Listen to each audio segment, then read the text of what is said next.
Why do we not listen to our environmentalists? Why do we not heed their warnings? In this, as in all really important matters affecting the quality and style of life on your planet, there is a pattern which is easily discernible. You have coined a phrase in your world which answers the question perfectly. Follow the money trail. Oh, man, how can we ever hope to solve these problems when fighting something as massive and insidious as that? Simple. Eliminate money. Eliminate money? Yes. Or at the very least, eliminate its invisibility. I don't understand. Most people hide the things they are ashamed of or don't want other people to know about. That is why the largest number of you hide your sexuality. And that is why nearly all of you hide your money. That is to say, you are not open about it. You consider your money to be a very private matter. And therein lies the problem. If everyone knew everything about everybody's money situation, there would be an uprising in your country and on your planet, the likes of which you've never seen. And in the aftermath of that, there would be fairness and equity, honesty, and true for the good of all priority in the conduct of human affairs. It's now not possible to bring fairness or equity, honesty, or the common good to the marketplace because money is so easy to hide. You can actually physically take it and hide it. There are also all manner of means by which creative accountants can cause corporate money to be hidden or to disappear. Since money can be hidden, there's no way for anyone to know exactly how much anyone else has or what they are doing with it. This makes it possible for a plethora of inequity, if not to say double dealing, to exist. Corporations can pay two people vastly different wages for doing the same job, for instance. They can pay one person $57,000 a year, while paying the other $42,000 a year for performing the exactly identical function, giving one employee more than the other simply because the first employee has something the second employee does not. What's that? A penis. Oh. Yes. Oh, indeed. But you don't understand. Having a penis makes the first employee more valuable than the second. Quicker-witted, smarter by half, obviously more capable. I don't remember constructing you that way. I mean, so unequal in abilities. Well, you did, and I'm surprised you don't know it. Everyone on this planet knows it.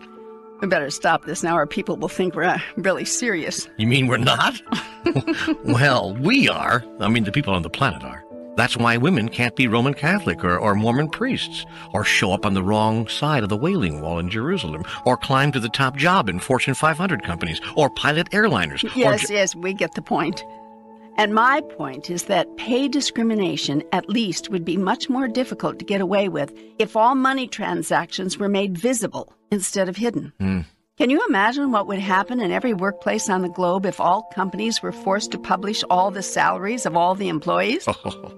Not the salary ranges for particular job classifications, but the actual compensation awarded to each individual. Well, there goes playing two ends against the middle right out the window. Yep. And there goes what he doesn't know won't hurt him. Yep. And there goes, hey, if we can't get it for 1/3 less, why should we pay more? And there goes apple polishing and kissing up to the boss and the inside track and company politics. And much, much more would disappear from the workplace and from the world through the simple expedient of uncovering the money trail.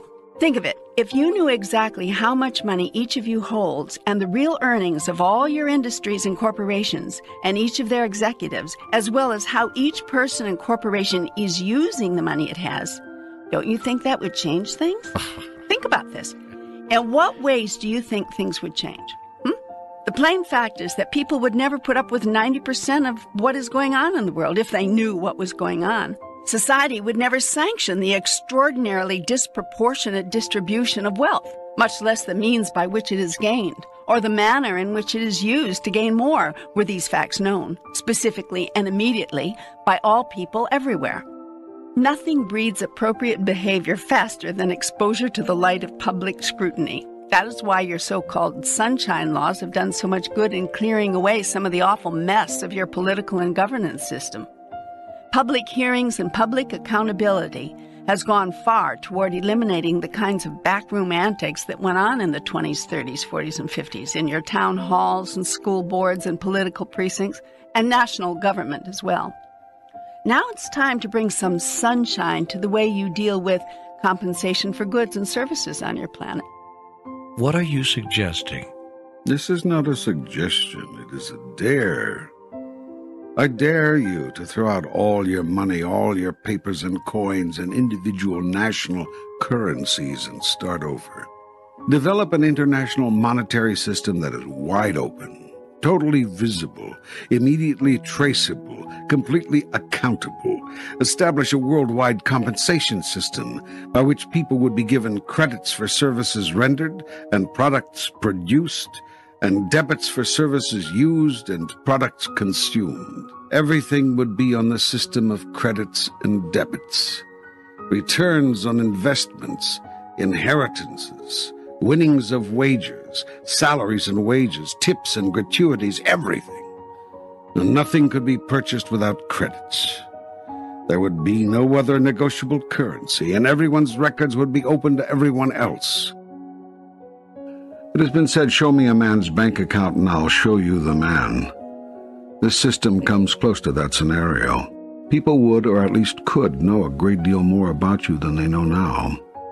But not only would you know more about each other, you would know more about everything. More about what corporations are paying and spending, and what their cost is on an item, as well as their price. Can you imagine what corporations would do if they had to put 2 figures on every price tag? The price and their cost? Would that bring prices down, or what? Would that increase competition and boost fair trade? You can't even imagine the consequences of such a thing. Under the new Worldwide Compensation System, WCS, the transfer of debits and credits would be immediate and totally visible. That is, anybody and everybody could inspect the account of any person or organization at any time. Nothing would be kept secret. Nothing would be private.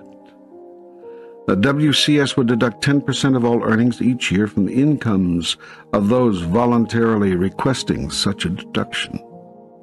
There would be no income tax, no forms to file, no deductions to figure, no escape hatch to construct, or obfuscation to manufacture. Since all records would be open, everyone in the society would be able to observe who was choosing to offer the 10% for the general good of all and who was not. This voluntary deduction would go towards support of all the programs and services of the government as voted on by the people. The whole system would be all very simple, all very visible. And the world would never agree to such a thing. Of course not. And do you know why? Because such a system would make it impossible for anyone to do anything they didn't want someone else to know about. Yet why would you want to do something like that anyway? I'll tell you why. Because currently you live within an interactive social system based on taking advantage, getting the edge, making the most, and the survival of the so-called fittest.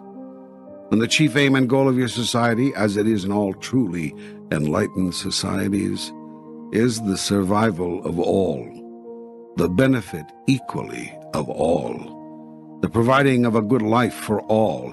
Then your need for secrecy and quiet dealings and under-the-table maneuverings and money which can be hidden will disappear. You realize how much good old-fashioned corruption, to say nothing of lesser unfairnesses and inequities, would be eliminated through the implementation of such a system. The secret here, the watchword here, is visibility. Wow, what a concept, what an idea. Absolute visibility in the conduct of our monetary affairs. I keep trying to find a reason why that would be wrong, why that would not be okay, but I can't find one. Of course you can't, because you've got nothing to hide. But can you imagine what the people of money and power in the world would do, and how they would scream if they thought of every move, every purchase, every sale, every dealing, every corporate action and pricing choice and wage negotiation, every decision whatsoever could be reviewed by anyone simply looking at the bottom line? I tell you, there's nothing breeds fairness faster than visibility. Visibility is simply another word for truth. Know the truth, and the truth shall set you free. Governments, corporations, people of power know that, which is why they will never allow the truth, the plain and simple truth, to be the basis of any political, social, or economic system they would devise. In enlightened societies, there are no secrets. Everyone knows what everyone else has, what everyone else earns, what everyone else pays in wages and taxes and benefits, what every other corporation charges and buys and sells, and for how much and for what profit, and everything. Everything. You know why this is possible only in enlightened societies? Because no one in enlightened societies is willing to get anything or have anything at someone else's expense. That is a radical way to live. It seems radical in primitive societies, yes. In enlightened societies, it seems obviously appropriate. I'm intrigued by this concept of visibility. Could it extend beyond monetary affairs? Might it be a watchword for our personal relationships as well? One would hope so. And yet it isn't. As a rule, no, not yet on your planet. Most people still have too much to hide. Why? What's that about? In personal relationships, and in all relationships, really, it's about loss. It's about being afraid of what one might lose or fail to gain. Yet the best personal relationships, and certainly the best romantic ones, are relationships in which everyone knows everything, in which visibility is not only the watchword, but the only word, in which there simply are no secrets. In these relationships, nothing is withheld, nothing is shaded or colored or hidden or disguised. Nothing is left out or unspoken. There is no guesswork. There is no game playing. No one is doing a dance, running a number, or shining you on. Yeah, but if everyone knew everything we were thinking... Hold it. This isn't about having no mental privacy, no safe space in which to move through your personal process. That's not what I'm talking about here. This is about simply being open and honest in your dealings with another. This is about simply telling the truth when you speak, and about withholding no truth when you know it should be spoken. This is about never again lying or shading or verbally or mentally manipulating or twisting your truth into the 101 other contortions which typify the largest number of human communications. This is about coming clean, telling it like it is, giving it to them straight. This is about ensuring that all individuals have all the data and know everything they need to know on a subject. This is about fairness and openness and, well, visibility. Yet this does not mean that every single thought, every private fear, every darkest memory, every fleeting judgment, opinion, or reaction must be placed on the table for discussion and examination. That is not visibility, that is insanity, and it will make you crazy. We are talking here about simple, direct, straightforward, open, honest, complete communication. Yet even at that, it is a striking concept and a little used one. You can say that again. Yet even at that, it is a striking concept. A little used one, yeah. You should have been in vaudeville. Are you kidding? I am. Well, seriously, this is a magnificent idea. I mean, imagine an entire society built around the principle of visibility. Are you sure it would work? I'll tell you something. Half the world's ills would go away tomorrow. Half the world's worries, half the world's conflicts, half the world's anger, half the world's frustration. Oh, there would be anger and frustration at first, make no mistake about that, when it was finally discovered just how much the average person is being played like a fiddle, used like a disposable commodity, manipulated, lied to, and downright cheated. There would be plenty of frustration and anger. But visibility would clean most of that up within 60 days, make it go away. Let me invite you again. Just think about it.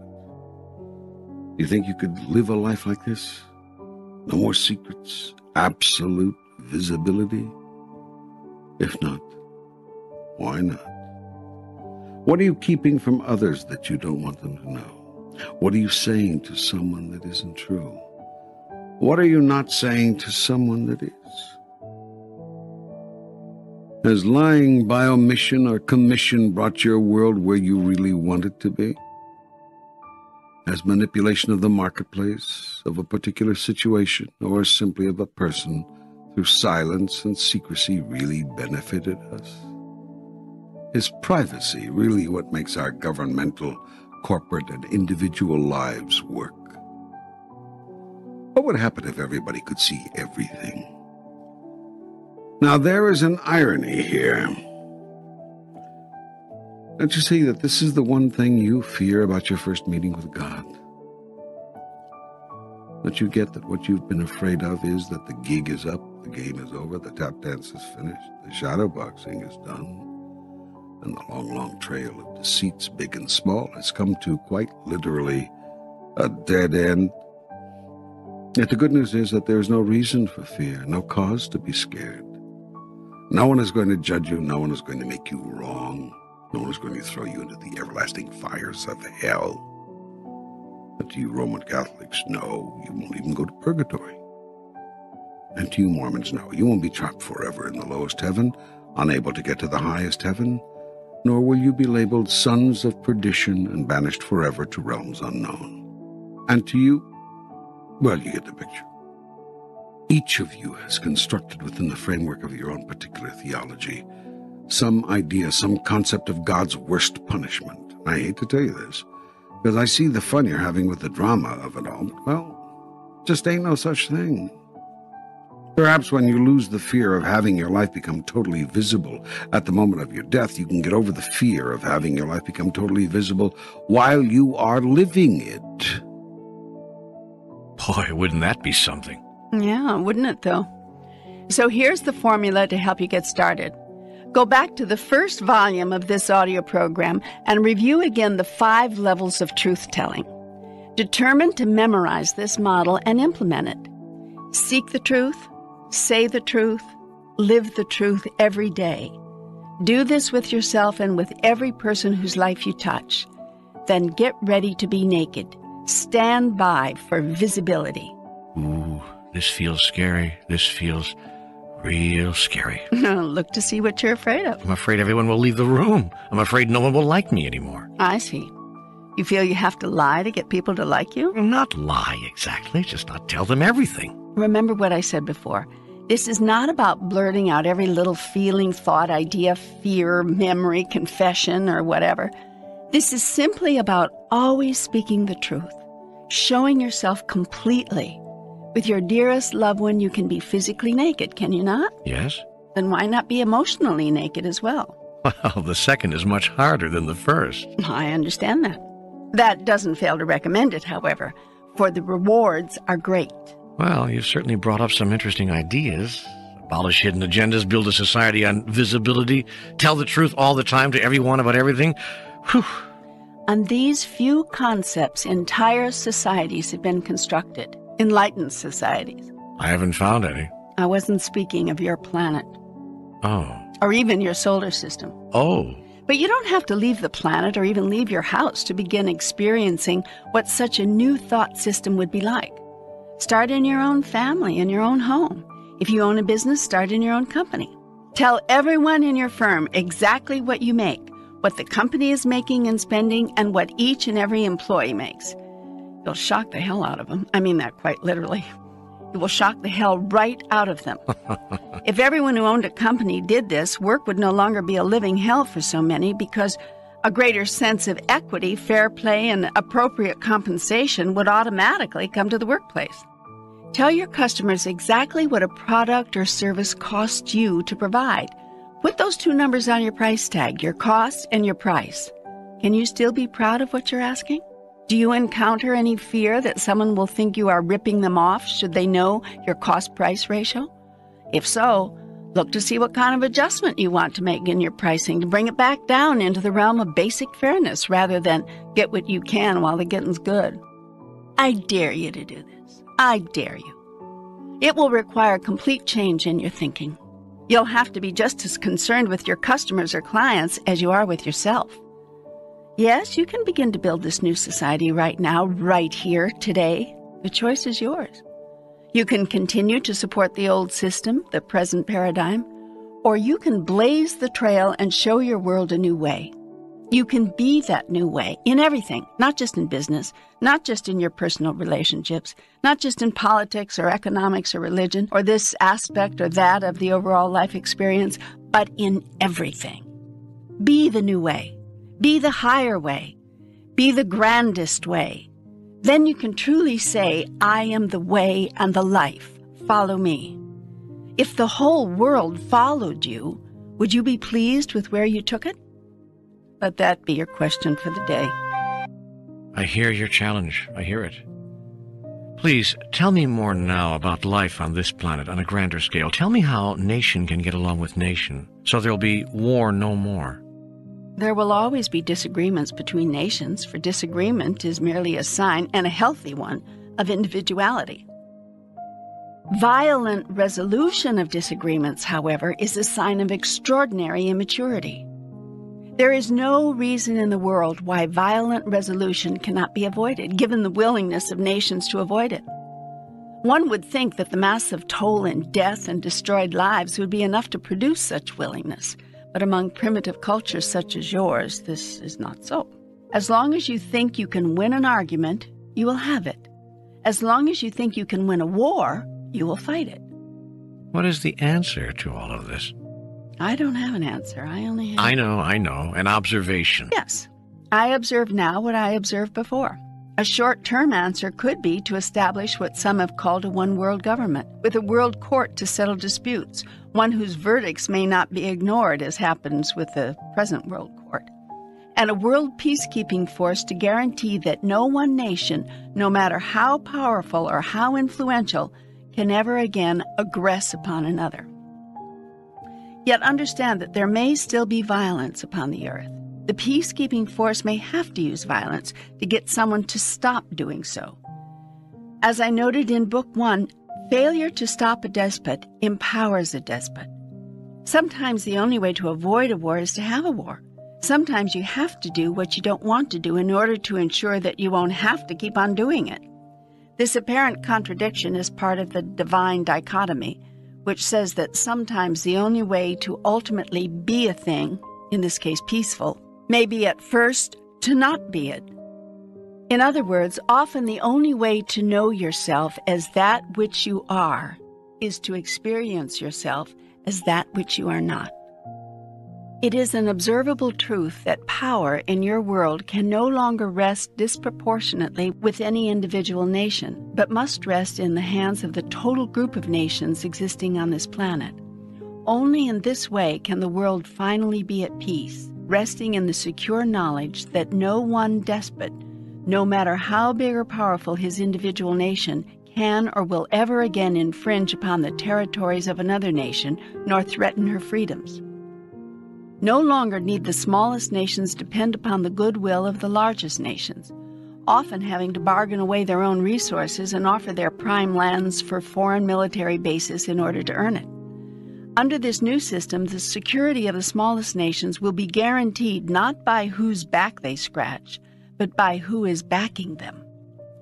All 160 nations would rise up should one nation be invaded. All 160 nations would say no should one nation be violated or threatened in any way. Similarly, nations would no longer be threatened economically, blackmailed into certain courses of action by their bigger trading partners, required to meet certain guidelines in order to receive foreign aid, or mandated to perform in certain ways in order to qualify for simple humanitarian assistance. Yet there are those among you who would argue that such a system of global governance would erode the independence and the greatness of individual nations. The truth is, it would increase it, and that is precisely what the largest nations, whose independence is assured by power, not by law or justice, are afraid of. For then no longer would only the largest nation always get its way automatically, but the considerations of all nations would have to be heard equally. And no longer would the largest nations be able to control and hoard the mass of the world's resources, but would be required to share them more equally, render them accessible more readily, provide their benefits more uniformly to all the world's people.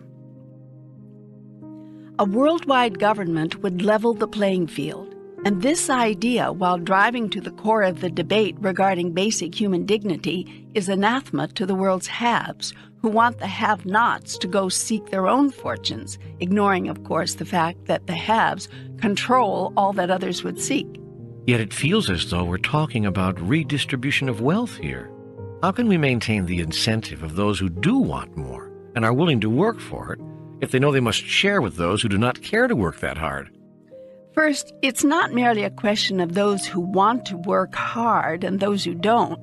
That is a simplistic way to cast the argument, usually constructed in that way by the haves. It is more often a question of opportunity than willingness. So the real job, and the first job in restructuring the social order, is to make sure each person and each nation has equal opportunity. That can never happen so long as those who currently possess and control the mass of the world's wealth and resources hold tightly to that control. Yes, I mentioned Mexico. And without wanting to get into nation bashing, I think this country provides an excellent example of that. A handful of rich and powerful families control the wealth and resources of that entire nation and have for 40 years. Elections in this so-called Western democracy are a farce because the same families have controlled the same political party for decades, assuring virtually no serious opposition. Result, the rich get richer and the poor get poorer. If wages should jump from $1.75 to a whopping $3.15 an hour, the rich point out how much they've done for the poor in providing jobs and opportunity for economic advancement. Yet the only ones making quantum advances are the rich, the industrialists and business owners who sell their commodities on the national and world market at huge profits, given the low cost of their labor. America's rich know this is true, which is why many of America's rich and powerful are rebuilding their plants and factories in Mexico and other foreign countries where slave labor wages are considered a grand opportunity for the peasants. Meanwhile, these workers toil in unhealthy conditions, but the local government, controlled by the same few reaping the profits from these ventures, imposes few regulations. Health and safety standards and environmental protections are virtually non-existent in the workplace. The people are not being cared for, nor is the earth on which they are being asked to live in their paper shacks next to streams in which they do their laundry and into which they sometimes defecate, for indoor plumbing is often also not one of their dignities. What is created by such crass disregard for the masses is a population which cannot afford the very products it is manufacturing. But the rich factory owners don't care. They can ship their goods to other nations where there are people who can. Yet I believe that sooner or later, this spiral will turn in upon itself, with devastating consequences, not just in Mexico, but wherever humans are exploited. Revolutions and civil war are inevitable, as are wars between nations, so long as the haves continue seeking to exploit the have-nots under the guise of providing opportunity. Holding on to the wealth and the resources has become so institutionalized that it almost now appears acceptable, even to some fair-minded people who see it as simply open market economics. Yet only the power held by the world's wealthy individuals and nations makes that illusion of fairness possible. The truth is, it is not fair to the largest percentage of the world's people and nations who are held down from even attempting to achieve what the powerful have achieved. The system of governance described here would drastically shift the balance of power away from the resource-rich to the resource-poor, forcing the resources themselves to be fairly shared. That is what the powerful fear. Yes. So the short-term solution to the world's foment may be a new social structure, a new worldwide government. There have been those leaders among you who have been insightful enough and brave enough to propose the beginnings of such a new world order. George Bush, whom history will judge to be a man of far greater wisdom, vision, compassion, and courage than contemporary society was willing or able to acknowledge, was such a leader. So was Soviet President Mikhail Gorbachev, the first communist head of state ever to win the Nobel Peace Prize, and a man who proposed enormous political changes, virtually ending what you've called the Cold War. And so was President Carter, who brought Mr. Begin and Mr. Sadat to come to agreements no one else ever had dreamt of, and who, long after his presidency, pulled the world back from violent confrontation time and time again through the simple assertion of a simple truth. No one's point of view is less worthy of being heard than another's.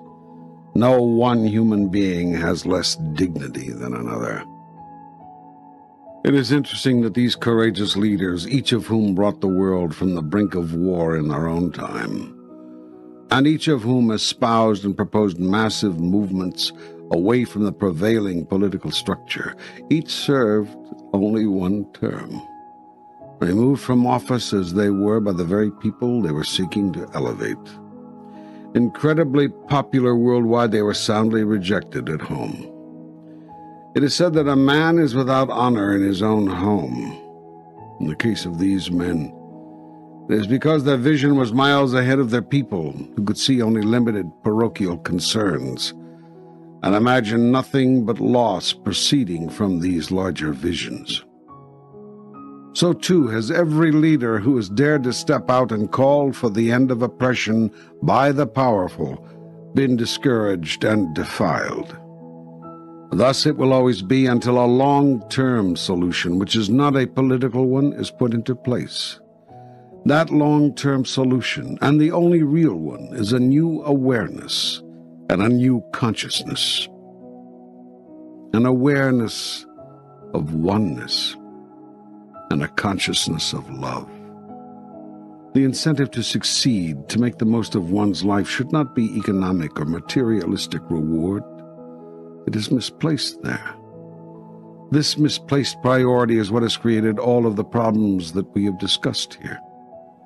When the incentive for greatness is not economic, when economic security and basic materialistic needs are guaranteed to all, then incentive will not disappear, but be of a different sort, increasing in strength and determination, producing true greatness, not the kind of transparent, transient greatness which present incentives produce.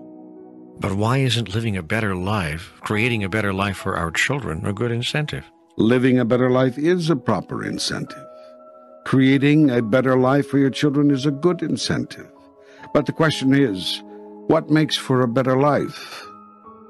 How do you define better? How do you define life? If you define better as bigger, better, more money, power, sex, and stuff, houses, cars, clothes, CD collections, whatever. And if you define life as the period elapsing between birth and death in this your present existence, then you're doing nothing to get out of the trap that has created your planet's predicament. Yet if you define better as a larger experience and a greater expression of your grandest state of being, and life is an eternal, ongoing, never-ending process of being, you may yet find your way. A better life is not created by the accumulation of things. Most of you know this, all of you say you understand it. It's your lives and the decisions you make which drive your lives have as much to do with things as anything else, and usually more. You strive for things, you work for things. When you get some of the things you want, you never let them go. The incentive of most of humankind is to achieve, acquire, obtain things. Those who do not care about things, let them go easily. Because your present incentive for greatness has to do with accumulation of all the world has to offer. All of the world is in various stages of struggle. Enormous portions of the population are still struggling for simple physical survival. Each day is filled with anxious moments, desperate measures. The mind is concerned with basic, vital questions. Will there be enough food? Is shelter available? Will we be warm? Enormous numbers of people are still concerned with these matters daily. Thousands die each month for a lack of food alone.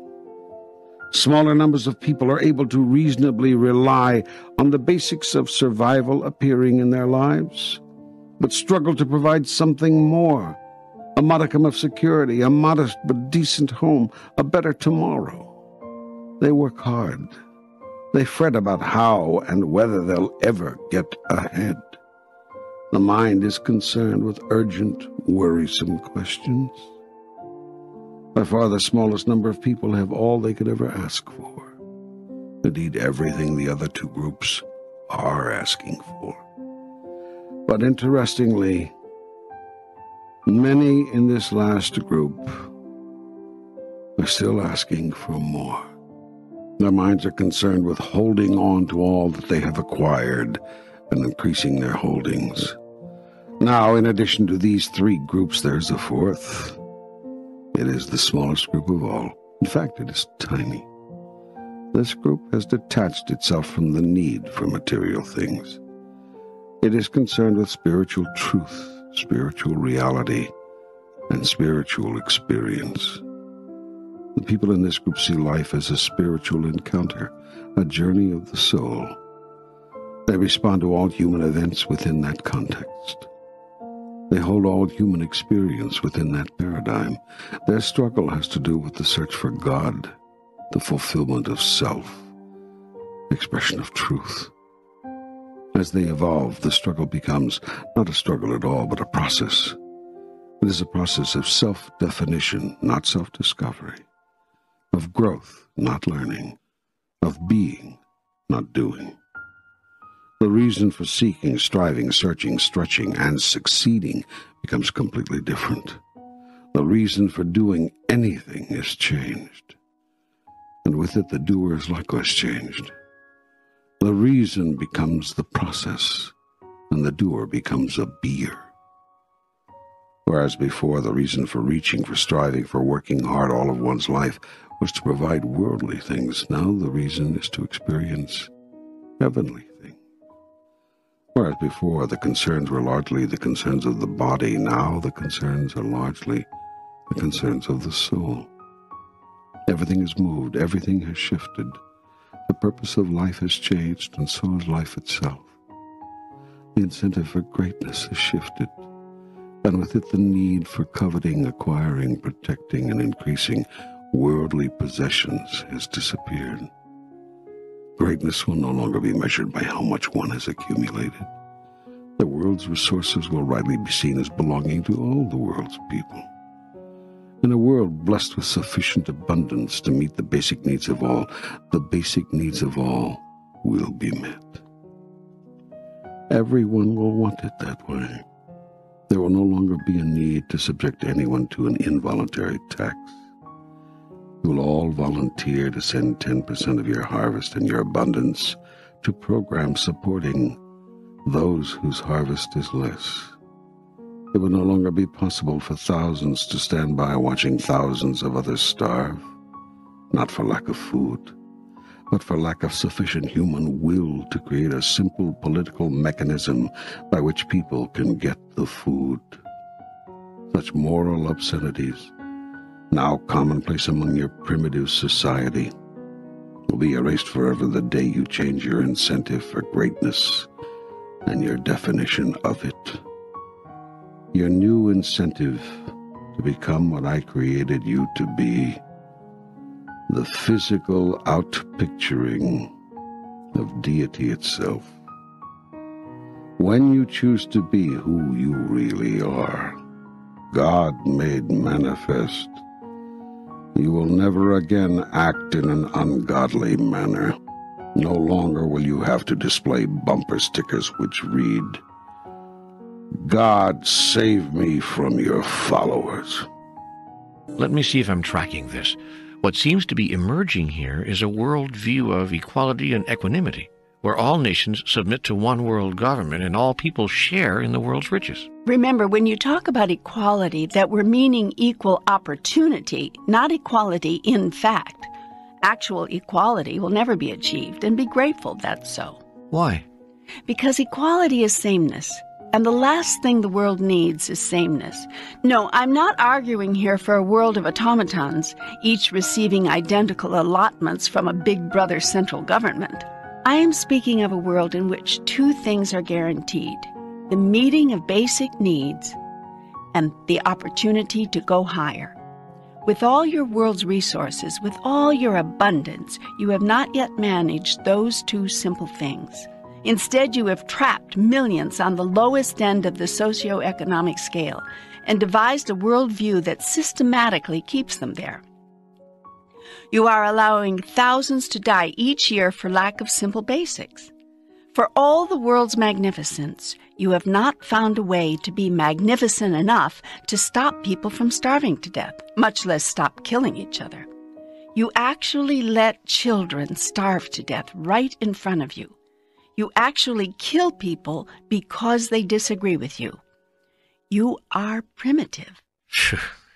And we think we're so advanced. The first mark of a primitive society is that it thinks itself advanced. The first mark of a primitive consciousness is that it thinks itself enlightened. So let's summarize it. The way we get to the first step on the ladder, where these two fundamental guarantees are accorded everyone, is through two shifts, two changes, one in your political paradigm, one in your spiritual. The movement to a unified world government would include a greatly empowered world court to resolve international disputes and a peacekeeping force to give power to the laws by which you choose to govern yourself. The world government would include a Congress of Nations, 2 representatives from every nation on earth, and a People's Assembly, with representation in direct proportion to a nation's population. Exactly the way the U.S. government is set up, with 2 houses, one providing proportional representation and one providing equal voice to all of the states. Yes, your U.S. Constitution was God-inspired. The same balance of power should be built into the New World Constitution. There would be, likewise, an executive branch, legislative branch, and a judicial branch. Each nation would keep its internal peacekeeping police, but all national armies would be disbanded, exactly as each of your individual states disbanded their armies and navies in favor of a federal peacekeeping force serving the entire group of states you now call a nation. Nations would reserve the right to form and call up their own militia on a moment's notice, just as your states each have the constitutional right to keep and activate a state militia. And just as your states do now, each of the 160 nation-states in the Union of Nations would have the right to secede from the Union based upon a vote of the people, though why it would want to do so is beyond me, given that its people would be more secure and more abundant than ever before. And once more, for those of us who are slow, such a unified world federation would produce an end to wars between nations and the settling of disputes by killing. An end to abject poverty, death by starvation, and mass exploitation of people and resources by those of power. An end to the systematic environmental destruction of the earth. An escape from the endless struggle for bigger, better, more. An opportunity truly equal for all people to rise to the highest expression of self. An end to all limitations and discriminations holding people back, whether in housing, in the workplace, or in the political system, or in personal sexual relationships. Would your New World Order require a redistribution of wealth? It would require nothing. It would produce voluntarily and quite automatically a redistribution of resources. All people would be offered a proper education, for instance. All people would be offered open opportunity to use that education in the workplace, to follow careers which bring them joy. All people would be guaranteed access to health care whenever and however needed. All people would be guaranteed they won't starve to death or have to live without sufficient clothing or adequate shelter. All people would be granted the basic dignities of life so that survival would never again be the issue, so that simple comforts and basic dignities were provided all human beings. Even if they did nothing to earn it? Your thought that these things need to be earned is the basis for your thought that you have to earn your way to heaven.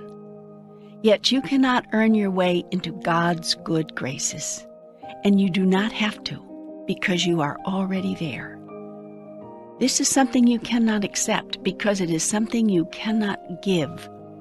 When you learn to give unconditionally, which is to say, love unconditionally, Then will you learn to receive unconditionally. This life was created as a vehicle through which you might be allowed to experience that. Yet you will not have, cannot produce the society for which you have always yearned and of which you have always dreamed, unless and until you see with wisdom and clarity the ultimate truth, that what you do to others you do to yourself, what you fail to do for others you fail to do for yourself, that the pain of others is your pain and the joy of others your joy, and that when you disclaim any part of it, you disclaim a part of yourself. Now is the time to reclaim yourself. Now is the time to see yourself again as who you really are, and thus render yourself visible again. For when you and your true relationship with God become visible, then we are indivisible. And nothing will ever divide us again. And although you will live again in the illusion of separation, using it as a tool to create yourself anew, you will henceforth move through your incarnations with enlightenment, seeing the illusion for what it is, using it playfully and joyfully to experience any aspect of who we are which it pleases you to experience, yet never more accepting it as reality.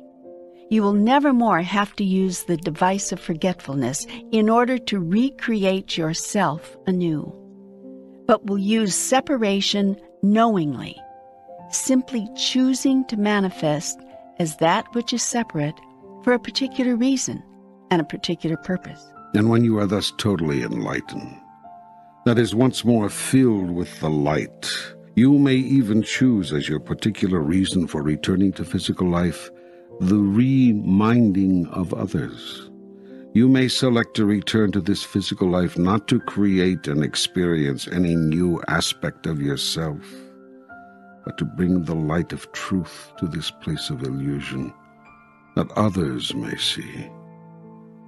Then will you be a bringer of the light. Then will you be part of the awakening. There are others who have already done this. They have come here to help us know who we are. Yes, they are enlightened souls, souls which have evolved. They no longer seek the next higher experience of themselves. They have already had the highest experience. They desire now only to bring news of that experience to you. They bring you the good news. They will show you the way and the life of God. They will say, I am the way and the life. Follow me. Then they will model for you what it is like to live in the everlasting glory of conscious union with God, which is called God consciousness. We're always united, you and I. We can't not be. It's simply impossible. Yet you live now in the unconscious experience of that unification. It's also possible to live in the physical body in conscious union with all that is, in conscious awareness of ultimate truth, in conscious expression of who you really are. When you do this, you serve as a model for all others who are living in forgetfulness. You become a living reminder. And in this, you save others from becoming permanently lost in their forgetfulness. That is hell, to become lost permanently in forgetfulness. Yet, I will not allow it. I will not allow a single sheep to be lost, but will send a shepherd. Indeed, many shepherds will I send, and you may choose to be one of them. And when souls are awakened by you from their slumber, reminded once again of who they are, all the angels in heaven rejoice for these souls. For once they were lost, and now they are found. There are people, holy beings, like this right now on our planet, aren't there? Not just in the past, but right now. Mm-hmm. Always have been. Always there will be. I'll not leave you without teachers. I'll not abandon the flock but always send after it my shepherds. And there are many on your planet right now, and in other parts of the universe as well. And in some parts of the universe, these beings live together in constant communion and in constant expression of the highest truth. These are the enlightened societies of which I have spoken. They exist. They are real. And they have sent you their emissaries. You mean the Buddha, Krishna, Jesus were spacemen? You said that, I didn't. Well, is it true? Is this the first time you ever heard that thought? No, but is it true? Do you believe these masters existed somewhere before they came to Earth and returned to that place after their so-called death? Yes, I do. And where do you suppose that place is? Well, I always thought it was what we call heaven. I thought they came from heaven. And where do you suppose this heaven is? I don't know. In another realm, I guess. Another world? Yes. Oh, I see. But I would have called it the spirit world, not another world as we know it, not another planet. It is the spirit world. Yet what makes you think those spirits, those holy spirits, cannot or would not choose to live elsewhere in the universe, just as they did when they came to your world? Well, I suppose I just never thought of it that way. It's not been part of my ideas about all of this. There are more things in heaven and earth, Horatio, than are dreamt of in your philosophy. Your wonderful metaphysician William Shakespeare wrote that. Then Jesus was a spaceman. I didn't say that. Well, was he or wasn't he? Patience, my child. You jump ahead too much. There's more, so much more. We have another whole book to write. You mean I have to wait for book 3? I told you. I promised you from the beginning. There will be 3 books, I said. The first would deal with individual life truths and challenges. The second would discuss truths of life as a family on this planet. And the third, I said, would cover the largest truths, having to do with the eternal questions. In this will be revealed the secrets of the universe. Unless they are not. Oh, man, I don't know how much more of this I can take. I mean, I'm really tired of living in the contradiction, as you always put it. I want what's so to be so. Then so shall it be. Unless it's not. That's it. That's it. You've got it. Now you understand the defined dichotomy. Now you see the whole picture. Now you comprehend the plan. Everything that ever was, is now, and ever will be, exists right now. And so all that is. Yet all that is constantly changing. For life is an ongoing process of creation. Therefore, in a very real sense, that which is not. This isness is never the same, which means that the isness is not. Well, excuse me, Charlie Brown, but good grief, how can anything then mean anything? It doesn't. But you are jumping ahead again. All of this in good time, my son. All of this in good time. These and other larger mysteries will all be understood after reading Book 3. Unless, altogether now, Unless they are not. Precisely. Okay, fair enough. But between now and then, what avenues can be used right here, right now, to get back to wisdom, to get back to clarity, to get back to God? Do we need to return to religion? Is that the missing link? Return to spirituality. Forget about religion. That statement is going to anger a lot of people. People will react to this entire program with anger, unless they do not. The guidance you are getting is to follow your heart. Listen to your soul. Hear yourself. Even when I present you with an option, an idea, a point of view, you are under no obligation to accept that as your own. If you disagree, then disagree. That is the whole point of this exercise. The idea wasn't for you to substitute your dependency on everything and everyone else with a dependency on this book. The idea was to cause you to think for yourself. And that is who I am right now. I am you thinking. I am you thinking out loud. You mean this material is not coming from the highest source? Of course it is. Yet here's the one thing you still cannot believe. You are the highest source. And here's the one thing you still apparently do not grasp. You are creating it all of your life, right here, right now. You are creating it, not me. You. So are there some answers to these purely political questions that you do not like? Then change them. Do it now, before you start hearing them as gospel, before you start making them real, before you start calling your last thought about something more important, more valid, more true than your next thought. Remember, it's always your new thought that creates your reality, always. Now, do you find anything in this political discussion of ours that you want to change? Well, not really. I'm sort of agreeing with you as it happens. I just didn't know what to make of all of this. Make of it what you wish. Don't you get it? That's what you're doing with all of life. Okay. All right. I think I've got it. I would like to continue with this conversation, if only to see where it's going. Fine, then let's do that. Well, you were about to say... I was about to say that in other societies, enlightened societies, the putting aside of a set amount of what one receives, what you call income, to be used for the general good of the society itself is a rather common practice.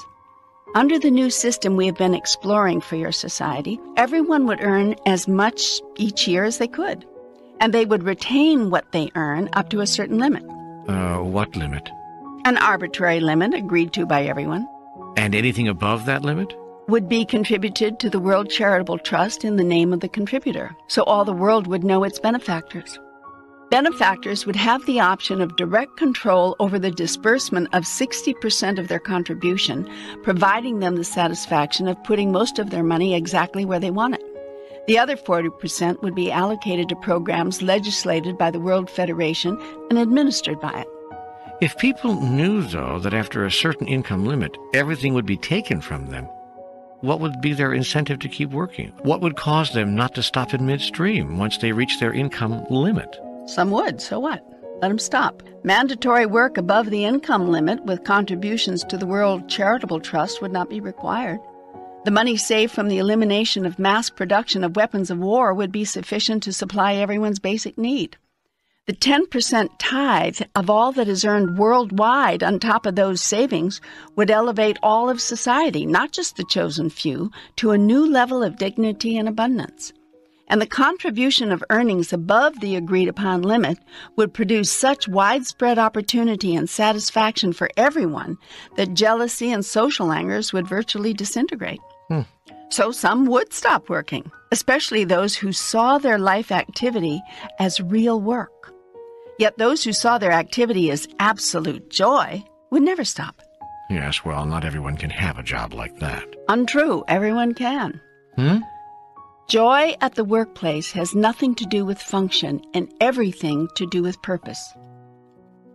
The mother who wakes up at 4 o'clock in the morning to change her baby's diapers understands this perfectly. She hums and coos to the baby, and for all the world it doesn't look like what she is doing is any work at all. Yet it is her attitude about what she is doing. It is her intention with regard to it. It is her purpose in undertaking this activity, which make the activity a true joy. I've used this example of motherhood before because the love of a mother for her child is as close as you may be able to come to understanding some of the concepts of which I'm speaking. Still, what would be the purpose? I don't get the purpose of eliminating limitless earning potential. Wouldn't that rob the human experience of one of its greatest opportunities, one of its most glorious adventures? You'd still have the opportunity and the adventure of earning a ridiculous amount of money. The upper limit on attainable income would be very high, more than the average person, the average 10 people would ever need. And the amount of income you could earn would not be limited, simply the amount you would choose to retain for personal use. The remainder, everything say over $25 million a year, I use a strictly arbitrary figure to make a point, would be spent for programs and services benefiting all humankind. As to the reason, the why of it, the upper retainable income limit would be a reflection of a consciousness shift on the planet, an awareness that the highest purpose of life is not the accumulation of the greatest wealth, but the doing of the greatest good, and a corollary awareness that indeed the concentration of wealth, not the sharing of it, is the largest single factor in the creation of the world's most persistent and striking social and political dilemmas. But the opportunity to amass wealth, unlimited wealth, is the cornerstone of the capitalistic system, a system of free enterprise and open competition that has produced the greatest society the world has ever known. The problem is you really believe that. No, I don't. I mouthed it there on behalf of all those who do believe it. Those who do believe it are terribly deluded and see nothing of the current reality on your planet. In the United States, the top 1.5% hold more wealth than the bottom 90%. The net worth of the richest 834,000 people is nearly $1 trillion greater than the poorest 84 million combined. So, they've worked for it. You Americans tend to see class status as a function of individual effort. Some have made good, so you assume that anybody can. That view is simplistic and naive. It assumes that everyone has equal opportunity, when in fact, in America, just as in Mexico, the rich and powerful strive and contrive to hold on to their money and their power and to increase it. So, what's wrong with that?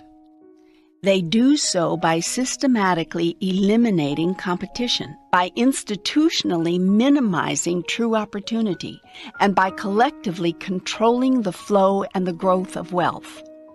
This they accomplish through all manner of devices, from unfair labor practices which exploit the masses of the world's poor, to good old boy network competitive practices which minimize and all but destroy a newcomer's chances of entering the inner circle of the successful. Then they seek to control public policy and governmental programs around the world to further ensure that the masses of people remain regulated, controlled, and subservient. I don't believe that the rich do this. Not the largest number of them. There may be a handful of conspirators, I suppose, but... In most cases, it isn't rich individuals who do it. It's the social systems and institutions they represent. Those systems and institutions were created by the rich and powerful, and it is the rich and powerful who continue to support them. By standing behind such social systems and institutions, individuals can wash their hands of any personal responsibility for the conditions which oppress the masses while favoring the rich and powerful. For example, let's go back to healthcare in America. Millions of America's poor have no access to preventative medical care. One cannot point to any individual doctor and say, this is your doing, it's your fault, that in the richest nation on earth, millions cannot get in to see a doctor unless they're in dire straits in an emergency room. No individual doctor is to blame for that, yet all doctors benefit. The entire medical profession and every allied industry enjoys unprecedented profits from a delivery system which has institutionalized discrimination against the working poor and the unemployed. And that's just one example of how the system keeps the rich rich and the poor poor. The point is that it is the rich and powerful who support such social structures and staunchly resist any real effort to change them. They stand against any political or economic approach which seeks to provide true opportunity and genuine dignity to all people. Most of the rich and powerful, taken individually, are certainly nice enough people with as much compassion and sympathy as anyone. But mention a concept as threatening to them as yearly income limits, even ridiculously high limits such as 25 million annually, and they start whining about usurpation of individual rights, erosion of the American way, and lost incentives. Yet what about the right of all people to live in minimally decent surroundings, with enough food to keep from starving, enough clothing to stay warm? What about the right of people everywhere to have adequate health care? The right not to have to suffer or die from relatively minor medical complications, which those with money overcome with a snap of a finger. The resources of your planet including the fruits of the labors of the masses of the indescribably poor who are continually and systematically exploited, belong to all the world's people, not just those who are rich and powerful enough to do the exploiting. And here is how the exploitation works. Your rich industrialists go into a country or an area where there's no work at all, or the people are destitute, where there is abject poverty. The rich set up a factory there, offering those poor people jobs, sometimes 10, 12, and 14-hour-a-day jobs at substandard, if not to say subhuman wages. Not enough, mind you, to allow those workers to escape the rat-infested villages, but just enough to let them live that way as opposed to having no food or shelter at all. And when they are called on it, these capitalists say, "Hey, they've got it better than before, don't they? We've improved their lot. The people are taking the jobs, aren't they? Why, we've brought them opportunity. And we're taking all the risk." Yet how much risk is there in paying people 75 cents an hour to manufacture sneakers which are going to sell for $125 a pair? Is this risk-taking or exploitation, pure and simple? Such a system of rank obscenity could exist only in a world motivated by greed, where profit margin, not human dignity, is the first consideration. Those who say that relative to the standards in their society, those peasants are doing wonderfully, are hypocrites of the first order. They would throw a drowning man a rope, but refuse to pull him to shore. Then they would brag that a rope is better than a rock. Rather than raising the people to true dignity, these haves give the world's have-nots just enough to make them dependent, but not enough to ever make them truly powerful. For people of true economic power have the ability to then impact, and not merely be subject to, the system. And that's the last thing the creators of the system want. So the conspiracy continues. And for most of the rich and powerful, it's not a conspiracy of action, but a conspiracy of silence. So go now, go your way, and by all means say nothing about the obscenity of a socio-economic system which rewards a corporate executive with a $70 million bonus for increasing sales of a soft drink. Now, 70 million people can't afford the luxury of drinking this stuff, much less eating enough to stay healthy. Don't see the obscenity of it. Call this the world's free market economy, and tell everyone how proud you are of it. Yet it is written, "If thou wilt be perfect, go and sell what thou hast, and give to the poor, and thou shalt have treasure in heaven." When the young man heard this, he went away sorrowful, for he had great possessions. I've rarely seen you so indignant. God doesn't become indignant. This proves that you are not God. God is everything, and God becomes everything. There is nothing which God is not. And all that God is experiencing of itself, God is experiencing in, as, and through you. It is your indignation which you are feeling. You're right, because I agree with everything you've said. Know that every thought I am sending you, you are receiving through the filter of your own experience, of your own truth, of your own understandings, and of your own decisions, choices, and declarations about who you are and who you choose to be. There's no other way you can receive it. There's no other way you should. Well, here we go again. Are you saying that none of these ideas and feelings are yours? That this whole program could be wrong? Are you telling me that this entire experience of my conversation with you could be nothing more than a compilation of my thoughts and feelings on a thing? Consider the possibility that I am giving you your thoughts and feelings on a thing. Where do you suppose these are coming from? That I am co-creating with you your experiences, that I am part of your decisions, choices, and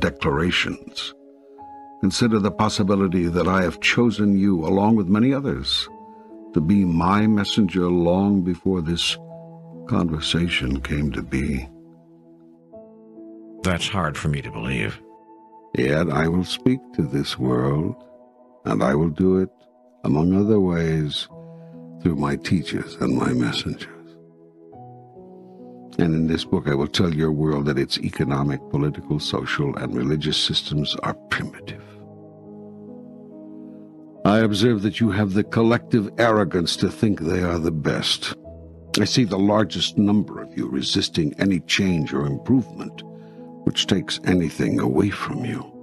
Never mind who it might help. I say again, what is needed on your planet is a massive shift in consciousness, a change in your awareness, a renewed respect for all of life, and a deepened understanding of the interrelatedness of everything. Well, you're God. If you don't want things the way they are, why don't you change them? As I've explained to you before, my decision from the beginning has been to give you the freedom to create your life, and hence yourself, as you wish to be. You cannot know yourself as the creator if I tell you what to create, how to create, and then force, require, or cause you to do so. If I do that, my purpose is lost. But now, let us just notice what has been created on your planet, and see if it doesn't make you a bit indignant. Let's look at just 4 inside pages of one of your major daily newspapers on a typical day. Pick up today's paper. Okay, it's Saturday, April 9th, 1994, and I'm looking at the San Francisco Chronicle. Good. Open it to any page. All right, here's page A7. Fine. What do you see there? Well, the headline says, Developing Nations to Discuss Labor Rights. Excellent. Go on. The story reports on what it calls an old schism between industrialized nations and developing nations over labor rights. Leaders of some developing nations are said to be, quote, fearful that a campaign to expand labor rights could create a backdoor means of borrowing their low-wage products from the rich nation's consumer markets, close quote. It goes on to say that negotiators for Brazil, Malaysia, India, Singapore, and other developing nations have refused to establish a permanent committee of the World Trade Organization which would be charged with drafting a labor rights policy. What rights is the story talking about? It says basic rights for workers, such as prohibitions on forced labor, establishment of workplace safety standards, and a guarantee of the opportunity to bargain collectively. And why do developing nations not want such rights as part of an international agreement? I'll tell you why. But first, let's get clear that it's not the workers in those countries who resist such rights. Those negotiators for the developing nations are the same people, or are closely allied with the same people, who own and run the factories. In other words, the rich and powerful. As in the days before the labor movement in America, those are the people now benefiting from the mass exploitation of workers.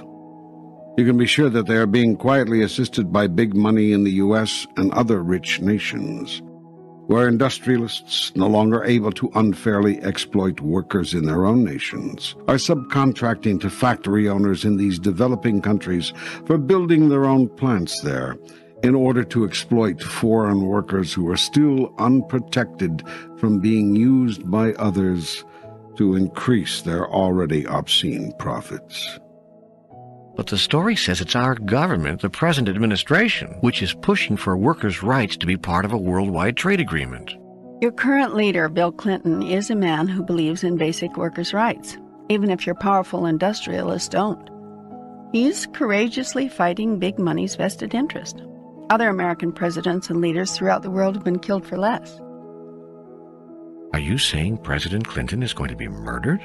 Well, let's just say there are going to be tremendous powers attempting to remove him from office. They've got to get him out of there just as they had to remove John Kennedy 30 years earlier. Like Kennedy before him, Bill Clinton is doing everything big money hates. Not only pressing for workers' rights worldwide, but siding with the little person over the entrenched establishment on virtually every social question. He believes it's the right of every person, for instance, to have access to adequate health care. whether or not he or she can afford to pay the exorbitant prices and fees that America's medical community has come to enjoy. He has said these costs have got to come down. That has not made him very popular with another very large segment of America's rich and powerful, from pharmaceutical manufacturers to insurance conglomerates, from medical corporations to business owners having to provide decent coverage for their workers. A great many people who are now making a lot of money are going to have to make a little bit less if America's poor are to be given universal health care. This is not making Mr. Clinton the most popular man in town, at least not among certain elements who have already proven in this century that they have the ability to remove a president from office. Are you saying? I'm saying that the struggle between the haves and the have-nots has been going on forever and is epidemic on your planet. It will ever be thus so long as economic interests, rather than humanitarian interests, run the world, so long as man's body and not man's soul is man's highest concern. Well, I guess you're right. On page A14 of the same paper, there's a headline, Recession Spawns Anger in Germany. The lower headline reads, With joblessness at post-war high, rich and poor grow further apart. Yeah, and what does this story say? Well, it says there's great foment among the country's laid-off engineers, professors, scientists, factory workers, carpenters, and cooks. It says the nation has encountered some economic setbacks, and there are widespread feelings this hardship has not been fairly distributed. That's correct. It has not been. Does the story say what has caused so many layoffs? Yes, it says the angry employees are, quote, workers whose employers have moved to countries where labor is cheaper. Aha. I wonder whether many people reading your San Francisco Chronicle on this day saw the connection between the stories on pages A7 and A14. Ah. The story also points out that when layoffs come, female workers are the first to go. Mm-hmm. It says women comprise more than half of the jobless nationwide and nearly 2/3 in the East. Of course. Well, I continue to point out, though most of you do not want to see it or admit it, that your socioeconomic mechanism systematically discriminates against classes of people. You are not providing equal opportunity, all the while you are loudly protesting that you are. You need to believe your fiction about this, though, in order to keep feeling good about yourself, and you generally resent anyone who shows you the truth. You will all deny the evidence, even as it is being presented to you. Yours is a society of ostriches. Well, what else is in the newspaper in this day?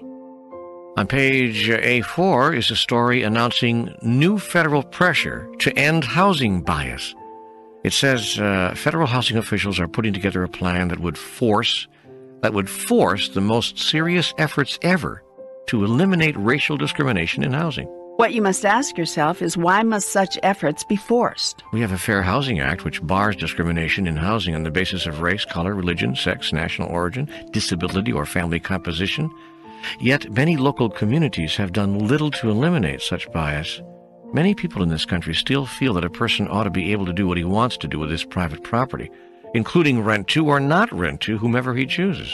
Yet if everyone who owned rental property were allowed to make such choices, and if those choices tended to reflect a group consciousness and a generalized attitude towards certain categories and classes of people, then entire segments of the population could be systematically eliminated from any opportunity to find decent places in which to live.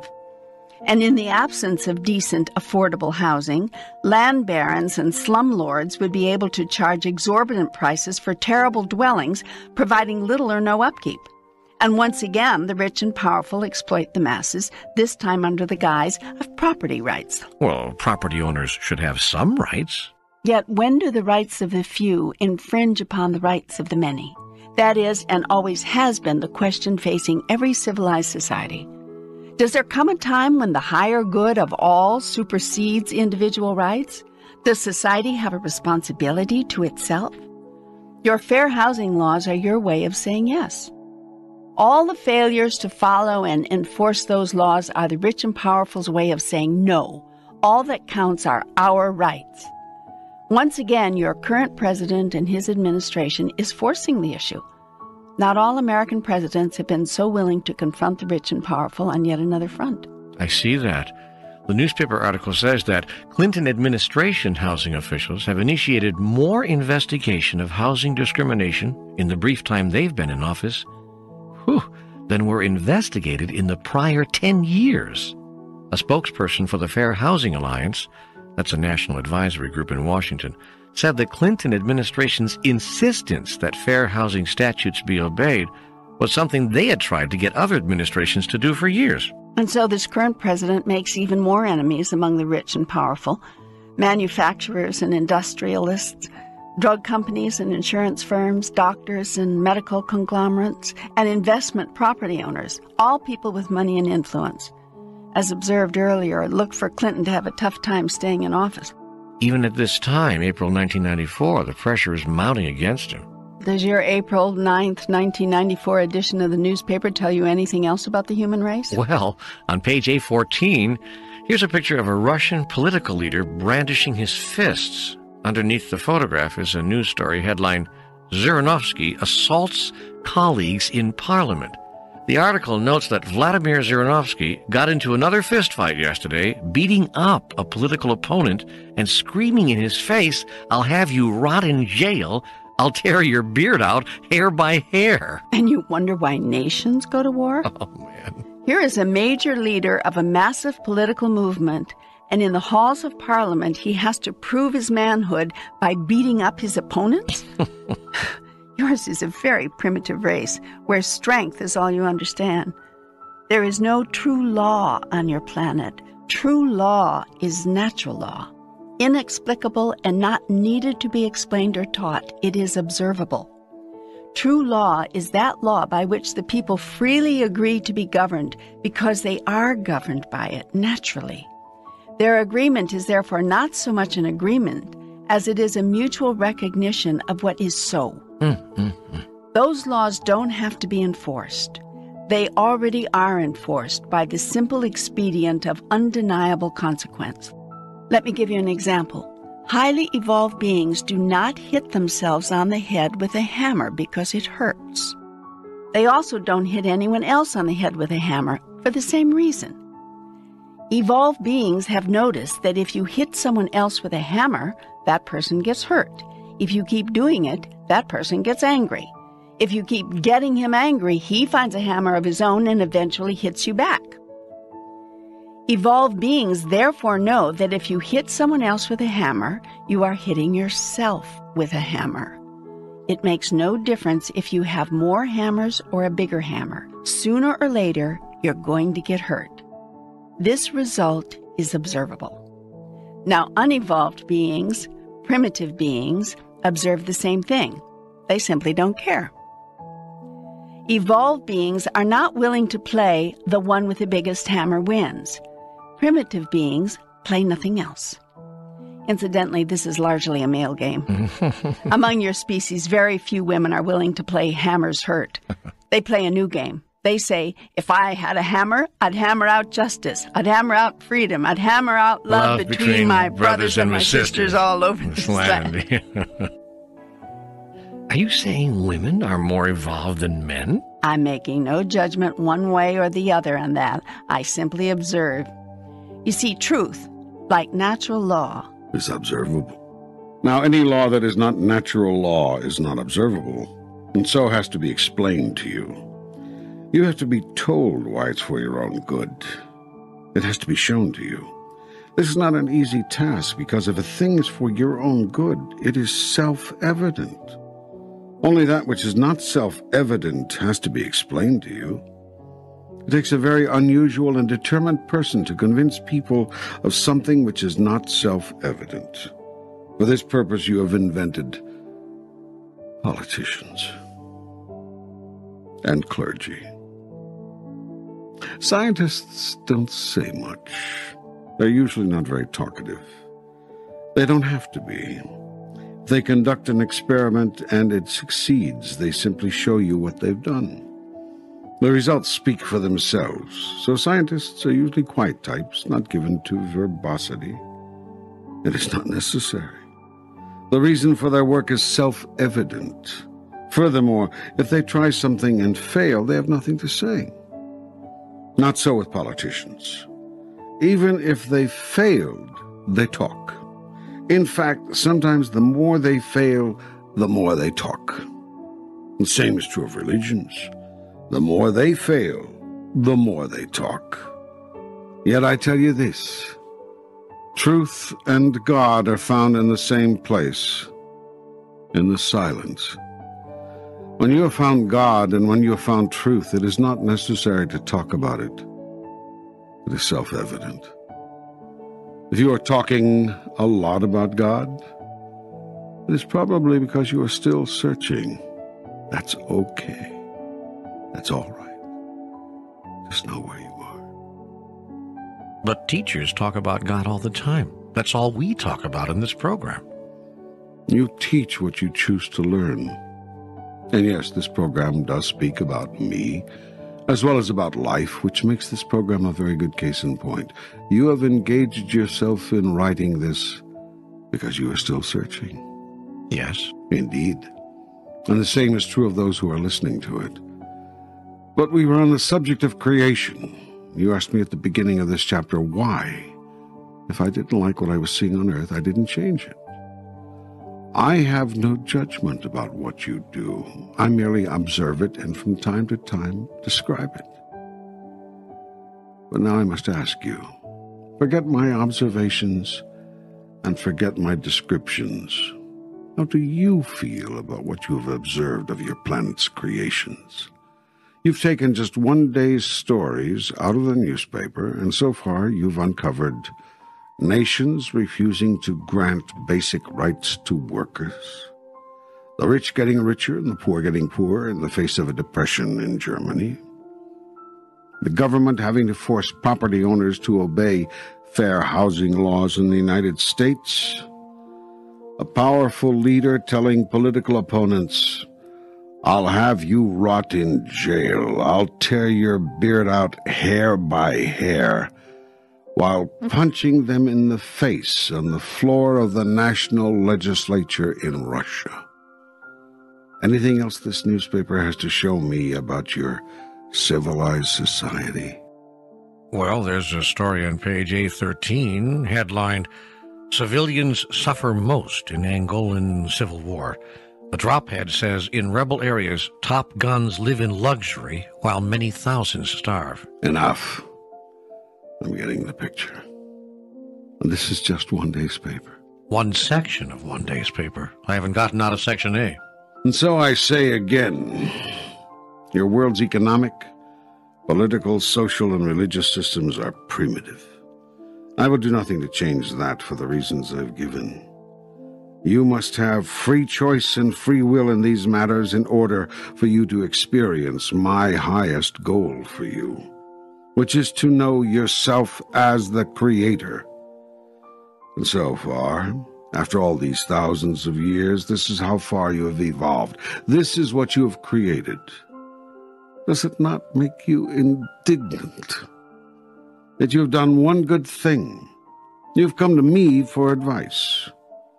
Repeatedly, your civilization has turned to God asking, where did we go wrong? How can we do better? The fact that you have systematically ignored my advice on every other occasion does not stop me from offering it again. Like a good parent, I'm always willing to offer a helpful observation when asked. Also, like a good parent, I'm willing to keep loving you if I'm ignored. So I'm describing things as they really are, and I'm telling you how you can do better. I'm doing so in a way which causes you to feel some indignation because I want to get your attention. I see that I've done so. What could cause the kind of massive consciousness shift of which you've spoken now repeatedly? There's a slow chipping away happening. We are gradually stripping the block of granite which is the human experience of its unwanted excess, as the sculptor chips away to create and reveal the true beauty of the final carving. We? You and I, through our work, and a great many others, messengers all, the writers, the artists, the television and movie producers, the musicians, the singers, the actors, the dancers, the teachers, the shamans, the gurus, the politicians, the leaders. Yes, there are some very good ones, some very sincere ones. The doctors, the lawyers. Yes, there are some very good ones, some very sincere ones. The moms and dads and grandmas and grandpas in living rooms and kitchens and backyards all over America and all around the world. You are the forebearers, the harbingers, and the consciousness of many people is shifting because of you. Will it take a worldwide calamity? A disaster of gargantuan proportions, as some have suggested? Must the Earth tilt on its axis, be hit by a meteor, swallow its continents whole before its people will listen? Must we be visited by beings from outer space, or scared out of our minds, before having sufficient sight to realize that we are all one?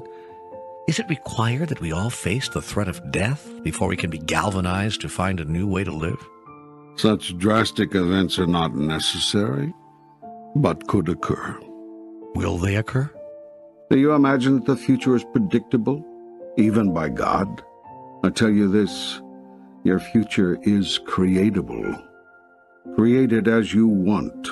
But earlier, you said that in the true nature of time, there is no future, that all things are happening in the instant moment, the forever moment of now. That is true. Well, are there earthquakes and floods and meteors hitting the planet right now, or aren't there? Don't tell me that as God you don't know. Do you want these things to happen? Of course not. But you said everything that's going to happen already has happened, is happening now. That is true. But the eternal moment of now is also forever changing. It is like a mosaic, one that is always there but constantly shifting. You can't blink because it'll be different when you open your eyes. Watch, look. See? There it goes again. I am constantly changing. What makes you change? Your idea about me. Your thought about all of it is what makes it change instantly.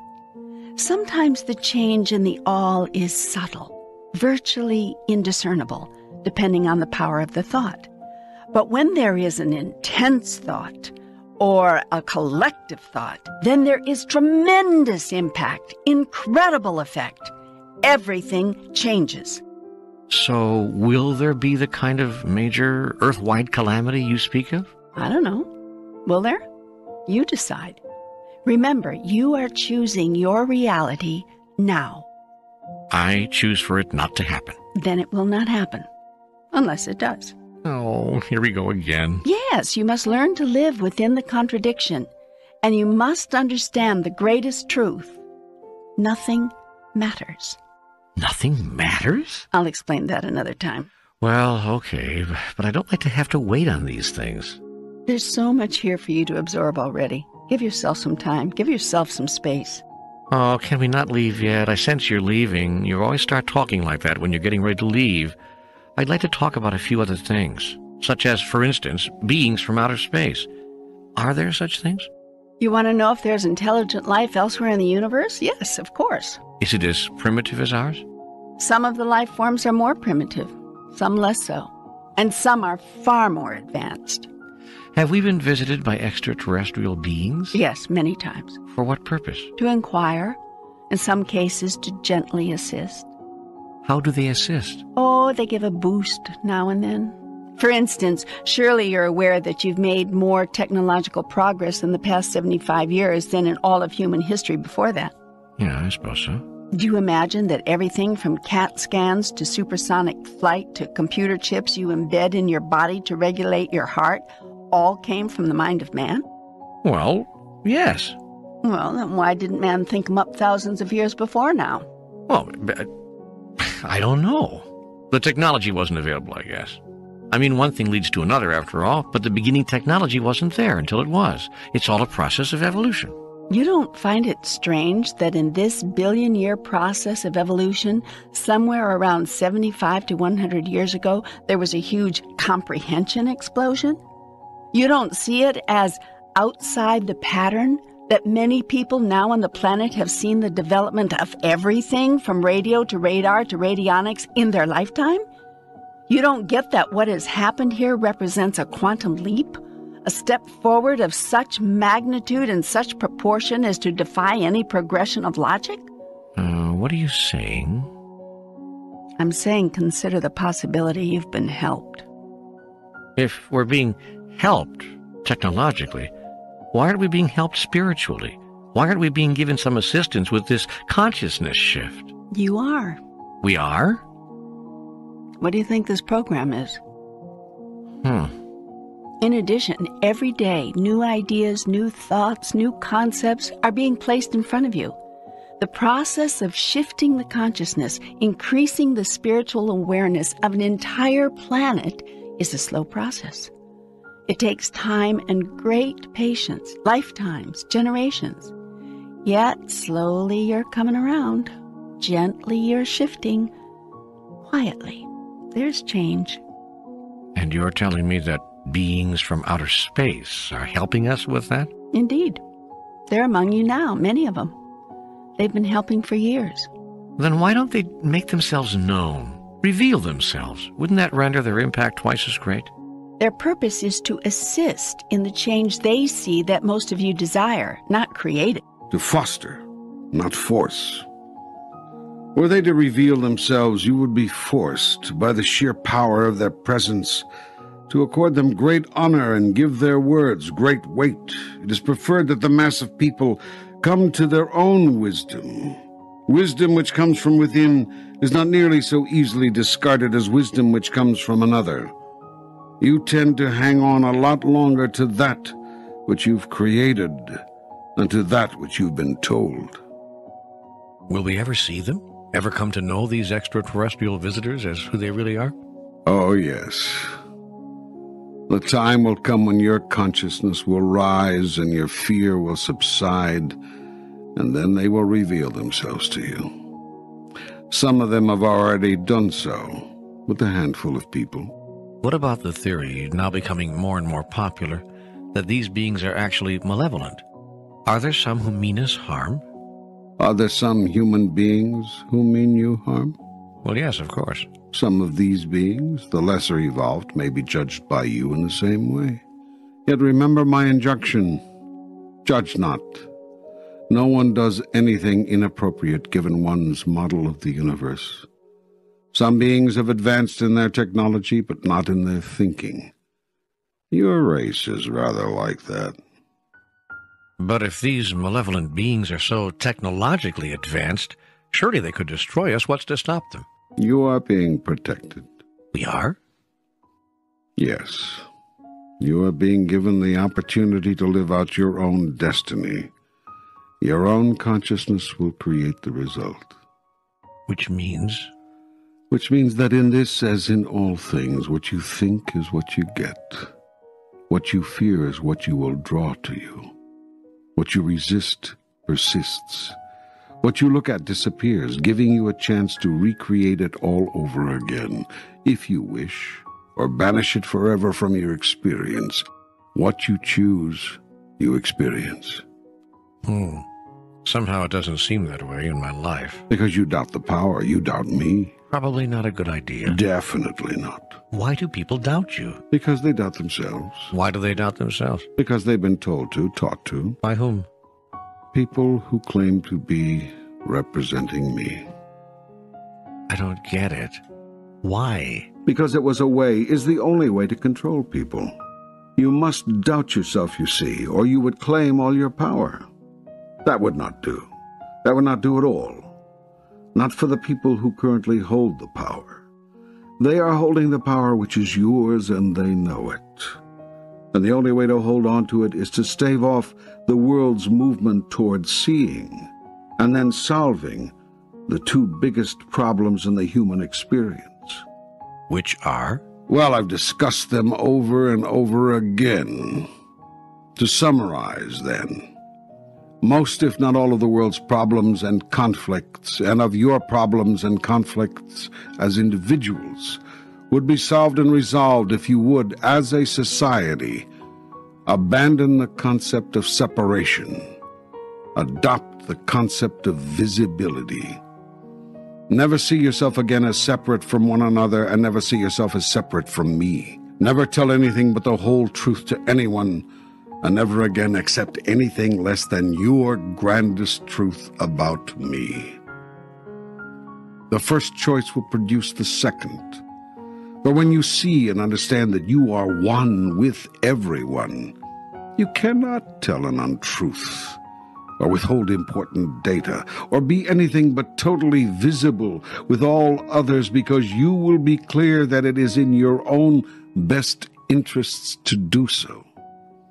But this paradigm shift will take great wisdom, great courage, and massive determination. For fear will strike at the heart of these concepts and call them false. Fear will eat at the core of these magnificent truths and make them appear hollow. Fear will distort, disdain, destroy, and so fear will be your greatest enemy. Why do you say forget religion? Because it is not good for you. Understand that in order for organized religion to succeed, is to make people believe they need it.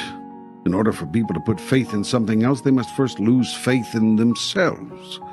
So the first task of organized religion is to make you lose faith in yourself. The second task is to make you see that it has the answers you do not. And the third and most important task is to make you accept its answers without question. If you question, you start to think. If you think, you start to go back to that source within. Religion can't have you do that, because you're liable to come up with an answer different from what it has contrived. So religion must make you doubt yourself, must make you doubt your own ability to think straight.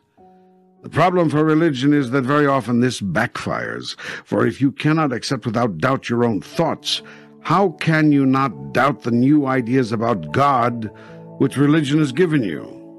Pretty soon you even doubt my existence, which ironically you never doubted before. When you were living by intuitive knowing, you may not have had me all figured out, but you definitely knew I was there. It is religion which has created agnostics. Any clear thinker who looks at what religion has done must assume religion has no God. For it is religion which has filled the hearts of men with fear of God, for once man loved that which is in all its splendor. It is religion which has ordered men to bow down before God, for once man rose up in joyful outreach. It is religion which has burdened man with worries about God's wrath, for once man sought God to lighten his burden. It is religion which told man to be ashamed of his body and its most natural functions, where once man celebrated those functions as the greatest gifts of life. It is religion which taught you that you must have an intermediary in order to reach God, where once you thought yourself to be reaching God by the simple living of your life in goodness and in truth. And it is religion which commanded humans to adore God, where once humans adored God because it was impossible not to. Everywhere religion has gone, it has created disunity, which is the opposite of God. Religion has separated man from God, man from man, man from woman. Some religions actually telling man that he is above woman, even as it claims God is above man, thus setting the stage for the greatest travesties ever foisted upon half the human race. I tell you this, God is not above man, and man is not above woman. That is not the natural order of things, but it is the way everyone who had power, namely men, wished it was when they formed their male worship religions, systematically editing out half the material from their final version of the Holy Scriptures and twisting the rest to fit the mold of their male model of the world. It is religion which insists to this very day that women are somehow less, somehow second-class spiritual citizens, somehow not suited to teach the Word of God, preach the Word of God, or minister to the people. Like children, you are still arguing over which gender is ordained by me to be my priests. I tell you this, you are all priests, every single one of you.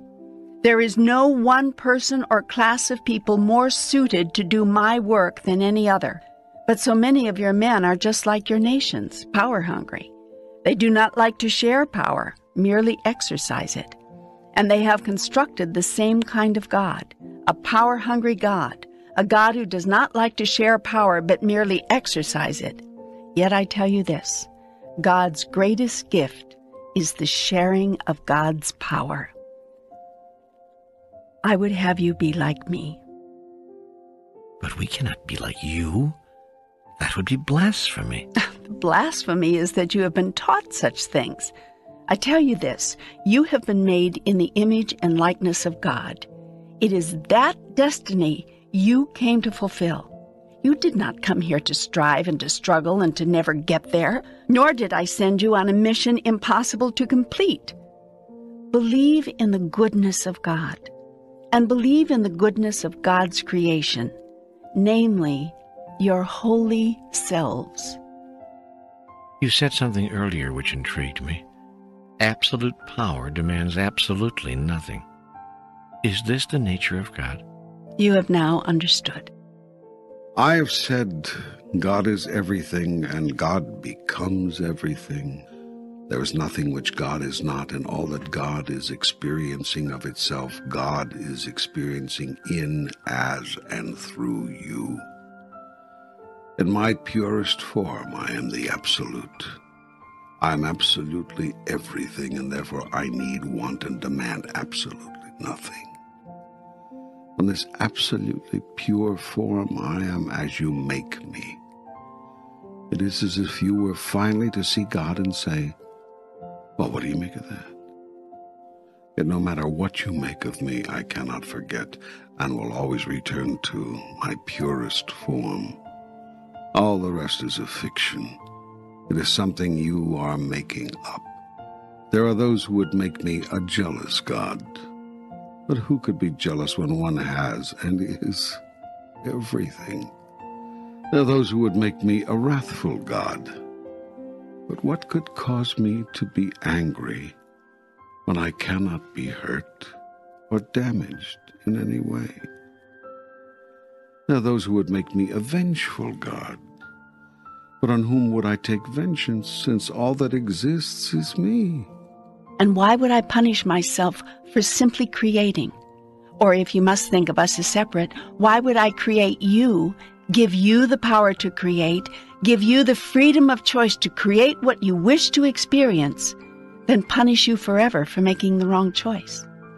I tell you this, I would not do such a thing. And in that truth lies your freedom from the tyranny of God. In truth, there is no tyranny, except in your imagination. You may come home whenever you wish. We can be together again whenever you want.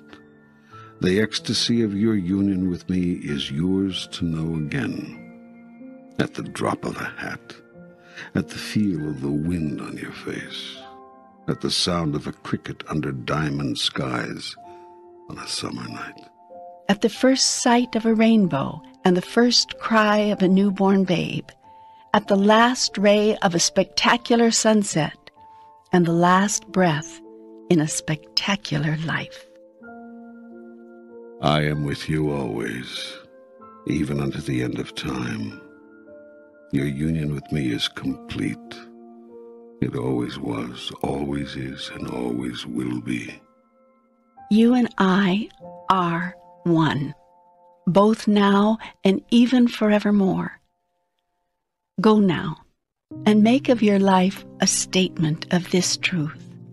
Cause your days and nights to be reflections of the highest idea within you.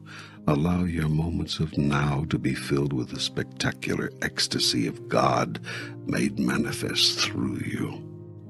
Do it through the expression of your love, eternal and unconditional, for all those whose lives you touch. Be a light onto the darkness and curse it not. Be a bringer of the light. You are that. So be it.